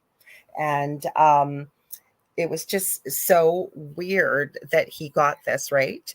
And we also talk about Nuke's Top 5 a lot because I love that YouTube show, because people send in their videos, and the host is quite a bit of a skeptic. Like, he never tells you what to think. He'll always say, is it all just an elaborate hoax? You decide. There was such a clear classic video clip of Hat Man or Shadow Man. And that's where they wear that flat fedora. I know you'll know, but for anybody listening, you know, and then it's almost like a rain slicker down to their knees, and it's black. It's a black shadow. So we were talking about this last night, kind of like the woman in white. Why, when people see not just shadow people, but the Hat Man in particular, he's always got the same hat, same outline of like I call it a slicker, but it could be like an overcoat to his knees. Why do we see that all? And people report it all over the world. Like, why does it happen that way? Do you think that the spirits are presenting in a way that they believe people are most going to be receptive to them? That's what David did. Okay, so my own particular experience, we had 4 main spirits. Not one person in my family knew about Hat Man or Shadow Man at all. And we never told one another right away. It would be like when you're going to bed at night, you talk to your partner, like, you're not going to believe what I saw. And then we're finishing each other's sentences. I have a son with severe autism. He would get the words out. My older son would get the words out. We were all seeing the same thing. And my friend, Heidi Hollis, she used to be on this network. She's now on Coast to Coast AM. She's actually trademarked Hat Man or Shadow Man, because she's the one that really kind of came out with it quite a few years ago. She's not the only one that's seen him, but she's done a bulk of her work about it. And David said this last night. What if it's presenting the way people want to see it? But I can tell you, I wasn't looking for Shadow Man or Hat Man, and nor was anybody else. But if you've heard, I guess you're saying that I never heard of it. I Yeah. looked it up. Like, what is this thing? Never mind. I've never heard of somebody having a wonderful, positive experience with Right. this particular individual or entity, if you will. Interesting. I mean, I've had spirits come in where I'm like, yeah, that doesn't work for me. You better come back a different. Don't come back. Don't let the door hit you on the butt as you exit. Oh yeah. I'm like, this currently doesn't do it for me. Sorry. Yeah, sorry. Try so and so down the lane. Well, not even so much to go somewhere else, but I mean, I'll just say. So, like, I had an experience where Archangel Michael came in, and I was not raised with religion, raised with religion at all. And Archangel Michael presented, but he presented in a way that I feel most people would see him depicted, right? He looked like a Californian surfer with blonde hair. We had almost this conversation last night. I can't wait to hear what you have to say. This flaming sword and everything else. I'm like, I need I need the different version. So he presented in a different version. So I've always had that thought, like, if they're meant to interact with you, if it's spirit guides or a spirit that's needing, and we're not going to be receptive to working with them if we're not comfortable. And I agree. Hi, Howie. We've got Ed Odell here. He owns the Riff Network. I always give him a shout out. He's got his own show, Ryan Effect. Make sure to check it out. Hi, Howie. No, okay. So we had almost this exact conversation last night because David went to Angels. And you're going to agree. I know you are. I know Howie will say, probably lots of people that have heard this, right? And I always say to people, if it's something positive or loving or a former family member there, because you'll get people saying, is this my grandmother or is this my, beloved loved one? I always say your loved one is not going to scare you. Like if they were a prankster in life, they might, do something prankster-ish kind of that you'll recognize it's them. But they don't mean to either. No, it would never mean to scare you is what I'm saying. Right. So, but with negative entities, for example, whole different because angels, that's where I was going with angels, right? You've been raised with religion or a belief that angels have wings. I have heard so many reports, and David was bringing this up last night too, that the angel will appear with wings so that you recognize this as an angel, right? But I was talking about something dark. Like, why is this dark thing showing up? And I'm sure there aren't people that know who Shadow Man or Hat Man is, but he's appearing the same way unless it's... But that's still tapping into the collective, right? So many people have had that same... So if you were going to do a Google search, then you would have found that same... story. Mm-hmm. Yeah, well, we were having this conversation. It was so funny because it was almost like what David and I were talking about last night. But what you said, I think, is so important. Tapping into the collective. There are people that know what this is. And then Howie asked last night, we had quite a conversation about this, is Shadow Man or Hat Man, has he kind of evolved into what Thin Man was? And my word was no, because I think it came from a completely different source. It came from a creepypasta story, right? It's more like a tulpa, and it's been around for a long time. It's weird why it'll appear that way. Now I got to think about this, the collective. Sorry, go ahead. I don't mean to keep yapping here. I'm all excited. Oh yeah, no. I was gonna read Howie's question. May I ask, let's flip this for a sec, with demons. Mm-hmm. Okay. Well, I can tell you, sorry, go ahead. Sorry. So would demons love you or show love to you?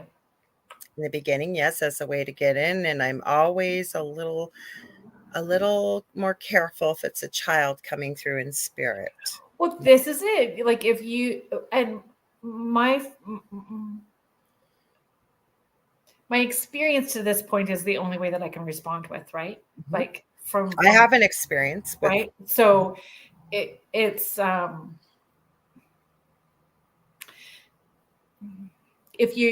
people tend to not breathe and relax. So if you're holding your breath and you're disconnected from how your intuitive senses work, mm-hmm. you wouldn't understand you wouldn't be able to discern the difference between something that's hiding what they truly are and how they're presenting, and how that could feel different from, fully exposing who they are, right? Like you wouldn't be able to tell the difference. You would just want to believe that it's a little kid that's laughing. I'm like you. If it's a little girl, there's something wrong. Yeah, the girl. It's always a little girl. Yeah.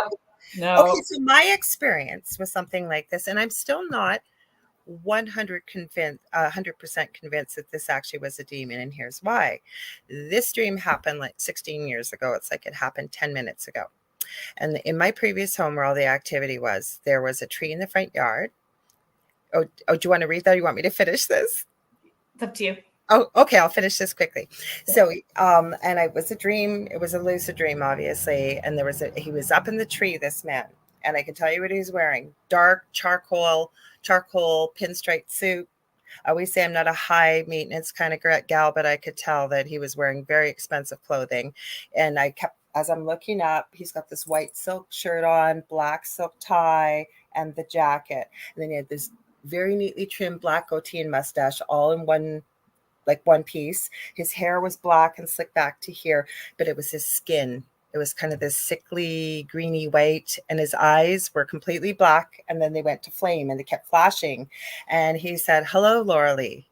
And I'd just been talking to my husband at the time about, I had a little business, and I was selling handmade jewelry and pet accessories, and I'd been out the day before. Everybody wanted to carry my merchandise, but they didn't want a commission. And we had just watched the movie The Secret. So that tells you how long ago this was. And Right. I remember my husband at the time, Earl, saying, well, maybe it's The Secret. I have this dream that night. So he says, "Hello, Laura Lee. You know that little business of yours?" He says, "That's nothing. All you can do," he said, "I can offer you wealth. I can offer you fame. I can offer you everything beyond your wildest dreams. All you have to do is agree to follow me." And in my dream, it's not radio friendly what I said, but I want to know, who are you? He then told me his name, told me he was a demon. He spelt it for me. And again, I got even more firmer, but you get the, you know what, out of here right now, dude. I'm not following you. And he started laughing at me, and he wagged his finger and he goes, "Oh, no, no, no, no, no. Every time you see a crow or a raven, you will know who it is." I called on Archangel Michael in that dream. I can't even describe the brilliance of the colors, like royal blue, silver, and white. I woke up sweating, shaking, and crying. I'm getting goosebumps telling you. And that was my introduction to the paranormal. I was not looking for this because all heck broke loose after that. I found the name 5 years later, and I'd been raised Roman Catholic. I'd never heard this name, got the exact spelling, the exact animal form, like everything. Wow. Mm-hmm. So was it? I don't know, because we know tricksters will do that too, right? Yeah. Mm-hmm. Yeah. But since I've not had an experience like that. Mm-hmm. I don't know not had light workers that have. So here's an interesting, so I had a not nice experience. Mm-hmm. And after that not nice paranormal experience, where it was definitely dark and heavy, mm-hmm. It helped remind me that light always wins over dark, and that I needed to ensure that I was stepping into any of those experiences armed with light and first. 100%. Like that it's not, I had to remove the ego. It has nothing to do with me. And the fear, because once you educate yourself and understand that it's like energy, you're no longer a match for something like that. Yeah. Nothing to fear, not being arrogant, but standing, I think, in every human being's right that we have dominion with our higher power, whatever that belief is, right? We have that right to tell whatever you don't belong here. Go back to your lower astral realm or wherever you come from. And light and love, right? Yes. Though that phrase just irritates me. I don't know why it does. And what's that, light and love? Yes. Because everybody says that. And it's so no overused. Intention behind it, no actual action behind it. I and agree. So their thoughts, whereas in actions don't line up. Mm-hmm. So as soon as I hear that and I can feel that it's not all lined up. I didn't mean it that way, and I know you didn't. But really, if you break it down, it's true. You feel into it, right? Like that highest vibrational source is unconditional love. Yes. Mhm. And it is that highest vibration, and tapping into holding that amount of love, and the vibration of love, and that light, like beaming it out from you, right? I love what you're saying. Like, even you'll hear people that are empaths. I believe most of us I believe all human beings have these gifts, but some of us are more tuned in for whatever experience or whatever it is, right? And it's all about our experiences as we grow up and what have you. But where I'm going with this is, you'll hear people say when they're empaths that it's a curse. I don't look at it that way. It's such a gift. But you'll hear people say that you have to protect yourself, you have to shield yourself. So I have a video that I share the most. I don't have a big YouTube channel, but I share it, and I believe I channeled it, and it's called How to Create a Love Shield. And it takes longer for me to walk people through it than it does to do yourself, because by the time you're done that video, you will know how to do it and what to do. So you won't end it and go, what was step 7 again? Right? Because love is so powerful. I can't think of anything more powerful and high vibrational. Yeah, it's true. It's true. Do we want to address Howie's? Absolutely. He said he was going back to his tuba, but it looks like he's still there. That's awesome. Do you want to read it? Sure. Howie's saying, but we know Slenderman could have been manifested by society. I think it was. I did too. I think when we all, because our thoughts are energy, and we're always in constant co-creation. So, I tell people, if you're saying something and you can say clear, cancel, and delete that thought. Thank you very much. I don't want to manifest. I love that you have that phrase. I love it. We're going to clear, cancel, and delete that thought. So if you have so many people putting that same energy into something, you are all in co-creation of that.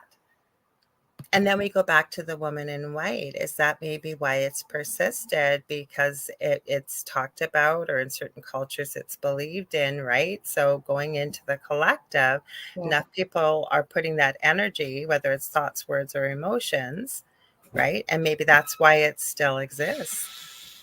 So in applying that to the paranormal investigations, like when we were talking with Jac earlier, what you bring to the table. Yeah, she's pretty fun. So what you bring to the table matters, like what energy you're going in with. And I think that we need to get more comfortable with having honest conversations about, I'm feeling a little off today. Absolutely. And being honest about that, or being honest to say, I'm feeling like you might be a little off, and that's okay if you don't want to engage in this right now, and having honest conversations about how we're feeling energy of people.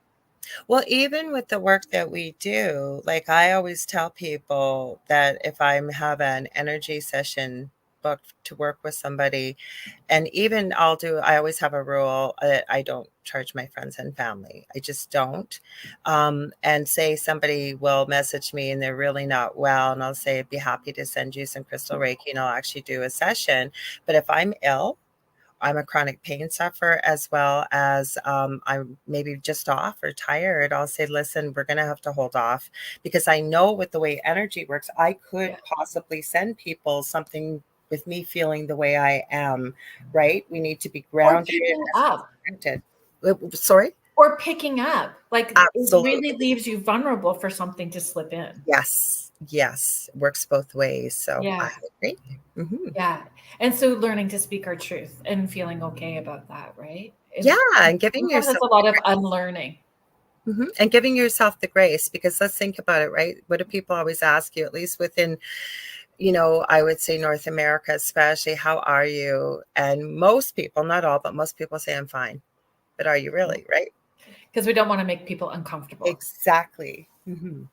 So being honest. So Lisa Marie Alderton, thank you so much. Hello to you too, and happy Friday. Thanks for joining us. And I just want to bring up Michelle's. Oh, cool. I saw that. Yeah, I just want to bring Michelle's comment up as well too. She's like, whoa, this is what happened for me in a dream the other night. Claim my free will. Mm-hmm. That's exactly what we have to do, right? And I think knowledge is empowering. So when people hear us talking about what we're talking about, you don't have to be afraid, because like I say, we never went looking for the paranormal. I had it around me my whole life, but I kind of came into what I'm doing now a little later because of the experience I went through. But what I'm saying is, by putting this information out there, it's empowering people because, people need to remember that TV is entertainment. And a lot of people, I know you were talking a bit with Jay a little bit about, or Jac a little bit about this earlier, not the same topic, but people see things on TV. Like she said, people were going with the Ouija board trying to use it. Well, this is what they do on TV. You have to remember that that's TV. And when I've run across, I know you have, and other people in the paranormal world that innocently are mimicking what they're seeing on TV, say dealing with spirit or the paranormal. And you need, like Jac said, what that was on your guest, we need to be, one of our number one rules, and I was like celebrating as I was getting ready, that be respectful. That's so important, right? And people mimic some of the things they see on TV, and they go in provoking or taking things from a haunted place or whatever that may be, right? Yep. 100%. I just want to bring up Megan's question. Did you need mentors to help understand and develop your experience and interactions? Yes, in the beginning. But what happened was I was trying to figure out what happened in our home. Why did this happen? Why did it seem to come out of the blue? What was going on? Like I said, I was never looking for the paranormal. It found me. But looking back through my life, my dad's side, my grandmother was psychic. Never mind my first experience. I'm 58. I remember I was barely 4 years old. I had strange things happening throughout my life as a nurse, working nights, things that I would go into a room that I probably wouldn't have checked for another hour or two, just listening and going. So it's been around me. So it helped me understand it. But in the beginning, I started locally. Then I went province-wide. Then I went countrywide. Then I started going to continents. Like it was like an 18 to 20 hour a day job. And I did start taking courses. But the other thing I want to point out is that spirit, I believe, and when I say spirit, I mean our guides, angels, ascended masters, those high vibrational beings. I believe the whole class is with you. I believe that meditation is our workspace.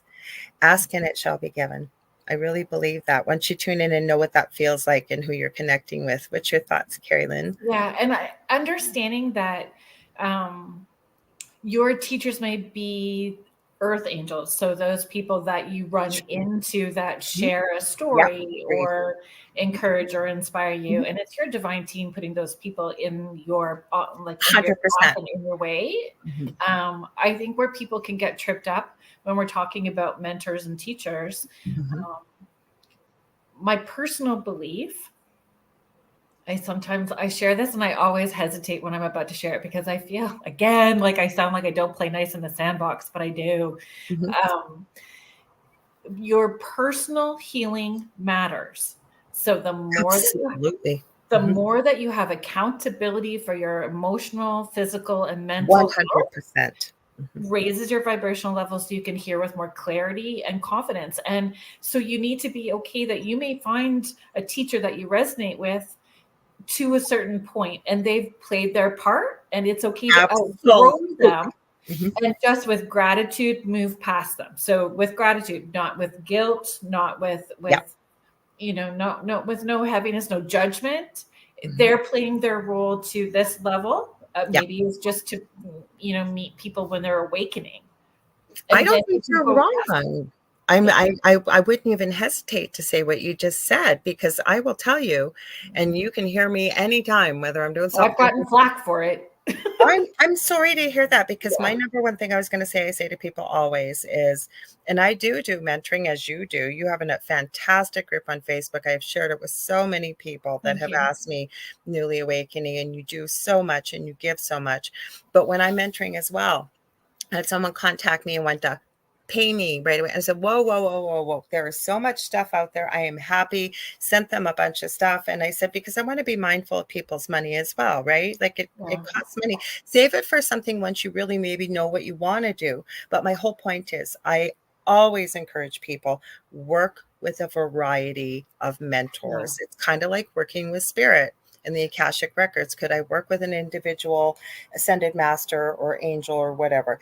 Yes, but when we work with a collective, It's tapping into that collective, and more seems to come in. It's the same with a mentor. Take what resonates, no matter what it is, leave the rest, but get it from all avenues, because I think you get a much more well-rounded knowledge base, basically. I would encourage people to, thank you, Megan, for asking this question. I would encourage people to trust their intuitive language as it's developing for them, because it's going to be true to you. So, whatever you need to do to have that confidence, but how you receive may go against the grain for everybody else. But if it's true to you, don't try to force it to be something else, because it won't work for you. It just won't. 100%. And you know it, you've seen it, I've seen it, where you've got a group of maybe 60 people, whether it's online, a room, whatever it is, and there's always a few that are by the end look very dejected, and they say, I didn't get anything, like maybe I'm just not meant to be doing this, like maybe I'm just not connecting. It's like, no. And that's okay. Give yourself the grace, the space, and the time, because spirit meets us where we're meant to be. Plus, you may be receiving it, but you're just maybe not sure. Maybe it's going to come to you in a dream later on. Whatever it is, we have to be where we are in the moment. I think, believe in ourselves. I believe we all have the ability to connect. Letting go of your expectation. Letting go of your expectation of what you think is supposed to look like. And don't measure yourself against all the people around you. It's hard, though. Experience. Mm-hmm. That's a journey in itself, not comparing. Yeah. I mean, I still, especially if I'm overtired, it's bad. I can slip into that, like, not doing enough, not giving enough. I can slip into that pretty easy. I think we all can. I think, okay, here's an example. If I'm hangry. I'm hungry, it's bad. I can give you a personal example. I work with two women with the other side with spirit, and one of them is the most incredible channel, and the other one's this is going on with my computer once in a while. I'll step back. It's probably me getting too close. I heard feedback. Anyways, one of them is an incredible channel, like almost like writing, automatic writing, and just the most incredible words of wisdom. And the other one, like, she writes all the time and gets messages from spirit. Can I do automatic writing? Yes. And I'm hearing from spirit, not just then, like it's about time you start sitting down to write. And I really don't like it because I can't read my writing because it's coming so fast. But then I started, and did I do it because it was just for me? No, I thought, I'm using my mouth and there's other pieces like my voice, so I started writing. Now, did I do that because I heard the calling? I've been hearing that calling for a while, but being honest, I felt like I'm not contributing enough. Like I'm just speaking with my voice rather than writing. So what did I do? We all do that. Yeah. And I think, Spirit's going to push us because they understand where, the most benevolent outcome is for us. So we just have, just noticed it goes by so fast when I talk to you, Kerrilynn. Yeah, no. There's just some messages I want to try to get to. We're just going to remove this one first, and then we're going to get to Howie. I actually have 4 angels behind me. But I don't know I know that you can see my big one. So I'm not sure what your connection is to owls. Sorry. I didn't mean to stick that up there. I meant to get rid of that. I've done that before. I'm like, you need to go. Yes. You need to go. Yes. Sorry. I saw this comment with Megan with 3 littles. I'm permanently overtired. Yeah, that's the one I wanted to get to next. It lit up for me too. Megan, my kiddos are older now, so I have 4 children. I've been a single parent forever. And yes, I know actually how we can have a conversation about that another time, because I'm in a 10-day rabbit hole regarding ufology and owls currently, and in conversations with Mike Cleland. Oh my gosh. You and I swear to God, Yeah. between giants and ufology. Yes, I go on about that story. Nobody knows about it. It's so cool. Yeah, me too. So I definitely will, Howie. So Megan, with three littles, I totally get it. And what I found for me with my journey, having the four and being a single parent, I found, my own expectation for where I thought I was supposed to be. I needed to give myself grace because my children also needed to be comfortable with the growth, because that energy is being felt by everybody in the space. And for my children, it really pushed me to have accountability for my own energy. It pushed me to be aware of how I was releasing my energy, what I was taking on, what I was bringing into the house. Like our little ones are our best teachers. So, let them help you on your journey, and don't necessarily switch it the other way around. There's a really cool book if you're interested. It's called Child of Mine Know This by Rebecca White Cotton. And it's a fabulous book, and it talks about us having agreeing contracts with one another and things that we've agreed to. So it might I'm going to resonate. leave one comment to that as well. I have two boys, and one has severe autism, still very much like a little, even though he's 25. But my whole point is absolutely 100% what Kerrilynn said. And the other thing is, remember, with the best person right now, the most important thing is your little ones, and being the best mom that you can be. Remember, there's no time and space on the other side, and all things will eventually evolve where they're meant to be, and that's okay, because they're only little ones and it goes by so fast. So I hope that helps too. It's Child of Mine Know This by Rebecca White Cotton. So the website, I believe it's still brighttreasures.net. And she's got a fabulous book too that sort of blends, Christmas and spirituality at the same time. And if you've read Conversations with God by Neil Donald Walsh, he does the opening introduction for her with her books. Yeah. Yeah. And Joanne, I just wanted to get this message up here too, because I know that we need to start, being mindful of time. I could talk to you all night. I know, ditto. I love hanging out with you. Thanks. I do too. Thank you for having me. So Joanne is just sharing, my messages come between sleep and waking in the morning. Last week was clear as possible. That's amazing. I'm glad that you had that. That's a sweet spot for a lot of people. Yeah. And then she's saying, sorry, I heard open the door.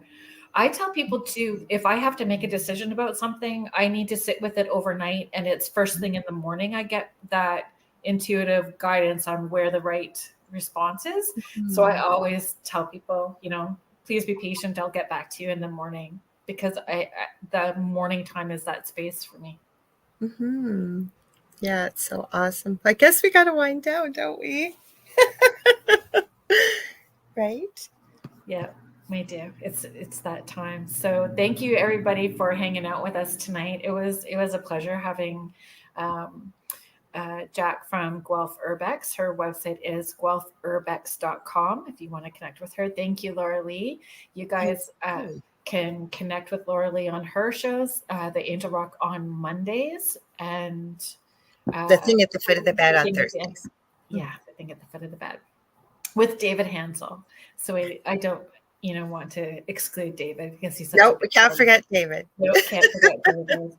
So, thank you for all of your comments and questions, and a big shout out to the United Public Radio Network and the UFO Paranormal Radio Network, 105.3 and 107.7 New Orleans. So thank you very much, everybody. Next week, I'm having part 2 of the red-haired giants of. Oh, I was hoping you were. Yeah. So Floyd Wills. Yeah, Floyd Wills is coming back on, and we've got sort of the bugs worked out, so he'll be here for the full length of the show, and we'll be talking about the red-haired giants again, and going a little further, talking about, I always pronounce it wrong. I pronounce a lot of things wrong. Nephilim. The Nephilim. Nephilim. Nephilim. I'm going to repeat it all week so that I can do it right next week. Nephilim. So yeah. Nephilim, tomato. Yes. Yes. It sounds like I've got marshmallows in my mouth, or it feels like I got marshmallows. But yeah, we're going to be talking about that and other ancient mysteries, because he does talk about the Greys and he does talk about reptilians in his book as well too. And I'm marking that one on the calendar because I was so excited when you said you were having him, and then I can't wait. I'm glad. Yeah, he's super knowledgeable and well researched, and I enjoy talking with Floyd. So he's going to come back on so we can do part 2 to that conversation next week. So, please join me again next week, and thanks for being here, everyone. Thanks, everybody. Have a great weekend. Bye. Bye. Did it wrong, sorry guys. It just doesn't want to play properly. Hang on. You've been listening to Spirit Switchboard with host Kerrilynn Shellhorn on the United Public Radio Network 105.3 New Orleans.